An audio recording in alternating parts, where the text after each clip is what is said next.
2 months before my wedding, my fiancée asked me a question that destroyed 4 years of our relationship. She looked me straight in the eyes and said, "I think we should take a break." At first, I honestly thought she was joking. We had already booked the venue, paid the deposits, sent invitations to our families. Everything was ready. So I laughed. Then I realized she wasn't smiling. I asked, "A break from what?" She took a deep breath. "I need to know if I still have feelings for Dylan." Dylan, her ex-boyfriend, the same guy she spent years calling a mistake, the same guy she once swore she'd never speak to again. I just stared at her, waiting for the punchline. It never came. She continued, "If there's nothing there, I'll come back." Come back. Like I was some backup plan sitting on a shelf. I asked one question. "So, you want to date another man?" While I wait, she actually nodded. "It's only temporary. I just need closure." I don't remember much after that. Not because I was angry, because I was shocked. 4 years together, a ring on her finger, a wedding in 8 weeks, and somehow she thought this was a reasonable request. Then she said something. That changed everything. "If you really love me, you'll give me the space I need." That's when I realized she wasn't afraid of losing me. She was completely convinced I'd still be there, no matter what she did. I looked at her, smiled, and said, "Okay." She looked relieved. She thought she'd won. What she didn't know was that I'd already made my decision. I just wasn't going to tell her yet.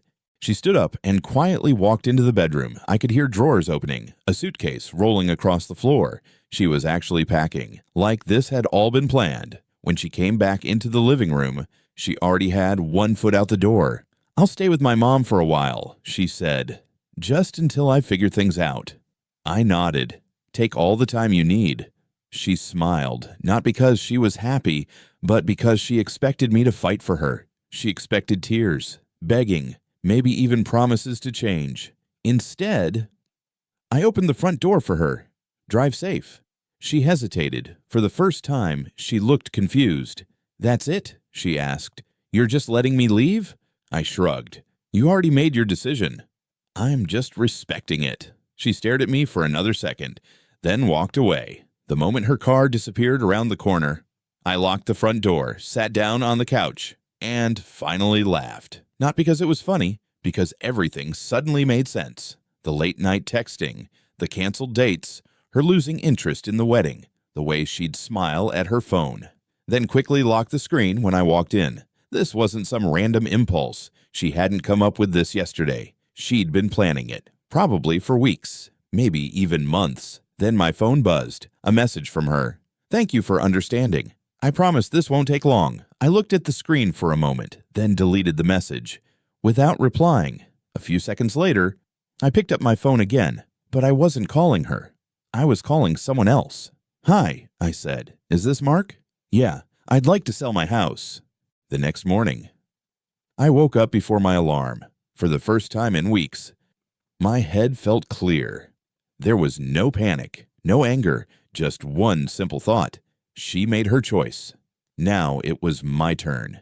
At exactly 9 a.m., Mark pulled into the driveway. He walked through the house with a tablet in his hand, taking pictures, measuring rooms, asking questions. "Nice place," he said. "Should sell fast." I smiled. "That's the plan." 2 hours later, the listing was live. My phone buzzed. 3 viewing requests. Before lunch. The market was hotter than I expected. Then I started packing. Not because I was angry, because I was done. I opened the closet. Half of it was empty now. Her dresses were gone, but she had left plenty behind. Shoes, makeup, boxes she'd never unpacked. I carefully packed everything. Nothing was damaged. Nothing was thrown away. I wasn't trying to punish her. I was closing a chapter. Around dinner time, my best friend Ryan stopped by. He looked around the living room.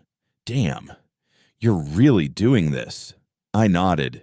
He sat down beside me. "Do you think she'll actually come back?" I looked at the engagement photo still hanging on the wall. Then I took it down. "Yeah," I said quietly. "I think she will." Ryan frowned. "Then why are you selling everything?" I looked straight at him. "Because when she comes back, I don't want there to be anything left to come back to." 3 days passed. The house already had multiple offers. I accepted one. The inspection was scheduled for Friday. Everything was moving faster than I expected. Then, my phone rang. It was Tessa. I let it ring. She called again. And again. Finally, she sent a text. "Can we talk?" "I just want to explain." I didn't answer. 10 minutes later, another message appeared. "Dylan isn't who I remembered." I stared at the screen, then locked my phone. That wasn't my problem anymore. The next evening, someone knocked on my door. I already knew who it was. Tessa stood there, no suitcase, no smile, just tears. "Please, can we talk for 5 minutes?" I stepped outside and closed the door behind me. She looked exhausted. "I made a mistake," she whispered. "Nothing happened between me and Dylan. I just needed to know." I asked one question. "Did you find your answer?" She nodded. "Yes, you're the one I want." I couldn't help smiling, not because I was happy, because she still didn't understand. "Tessa, you never lost me because of Dylan." She looked confused. I continued. "You lost me the moment you believed I'd still be here when your experiment was over." She started crying harder. "Please, we can fix this." Before I could answer, a moving truck slowly pulled into the driveway. The driver got out, looked at me, then asked, "Are these the boxes going to Mrs. Parker's house?" Tessa turned around. Her face went completely pale. The driver looked at me. "Should we start loading?" I nodded. "Yeah. Everything in the garage first." Tessa grabbed my arm. "Wait. What is this?" I gently pulled my arm away. "You wanted space. I'm giving you all the space you could ever need." She looked from me to the moving truck, then back at me. "You're actually leaving?" I shook my head. "No. I'm moving on." She started crying. "Liam, please." "I didn't think you'd do this." I believed her. She really didn't. She thought I'd be waiting, like I'd pause my life, until she made up her mind. The movers walked past us carrying the first boxes. One of them stopped. "Where do you want these family photos?" I looked at Tessa. "They're hers. Send them with the rest of her things." She stared at me. "You're giving me everything. Even our pictures." I nodded. "They're not our memories anymore. They're yours." She completely broke down. "Please, I chose you." I took a slow breath. "No, you chose him. He just didn't choose you." Silence. Even the mover stopped talking for a second. She covered her face and sobbed. Then she whispered, "Is there really nothing I can do?" I looked at the engagement ring still on her finger. I held out my hand. "Yeah, you can give me that back." She slowly slipped the ring off, placed it in my palm. And that's when I knew. The relationship had truly ended. 2 weeks later, the house was sold. I signed the final papers, handed over the keys, and never looked back. It was strange. 4 years of memories, packed into a few cardboard boxes. But instead of feeling empty, I felt lighter. A few days later, I accepted a job offer in Seattle. It was an opportunity I'd ignored before, mostly because Tessa never wanted to leave our hometown. Now, there was nothing keeping me there. I rented a small apartment, bought a secondhand couch, started over. My life wasn't perfect, but for the first time in a long time, it was mine. About a month later, Ryan called me. "You won't believe this." Apparently, Dylan had already started seeing someone else. Tessa wasn't just heartbroken, she was alone. Ryan paused. Then he said, "She keeps asking people if they've heard from you." I looked out the window, smiled, and quietly said, "I hope she's okay." Ryan laughed. "That's it?